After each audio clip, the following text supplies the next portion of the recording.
ప్రపంచంలోనే అత్యధికంగా అప్పులు కలిగినటువంటి దేశం ఏదంటే అమెరికా.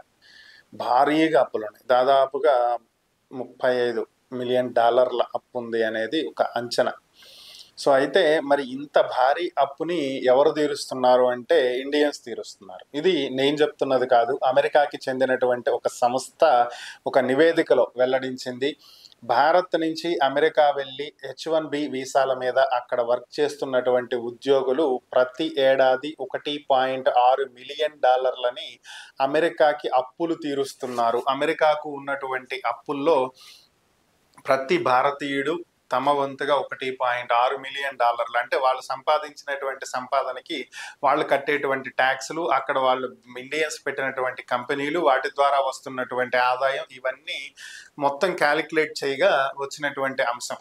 దాదాపుగా ఒక్కొక్క H1B వీసాదారుడు $2.3 మిలియన్ అప్పు తీరుస్తున్నారంట ప్రతి ఏడాది.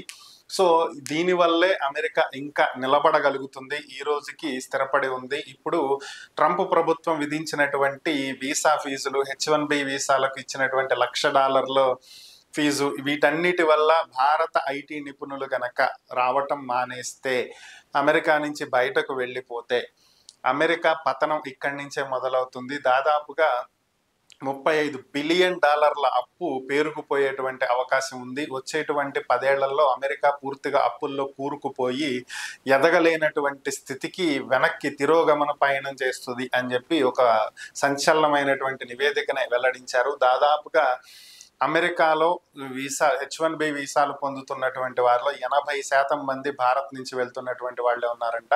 ఇతర దేశాల నుంచి వెళ్ళే వాళ్ళు చాలా తక్కువగా ఉన్నారంట. సో ఇంత భారీ కంట్రిబ్యూషన్ ఇండియా ఇస్తున్నా కూడా ఇంకా అగ్రరాజ్యం అని పేరు చెప్పుకునేటువంటి అమెరికా భారత్ మీద చేస్తున్నటువంటి అత్యంత హేయమైనటువంటి చర్యలు ఇవి ఇప్పటికైనా అర్థం చేసుకుంటే బాగుపడతారు.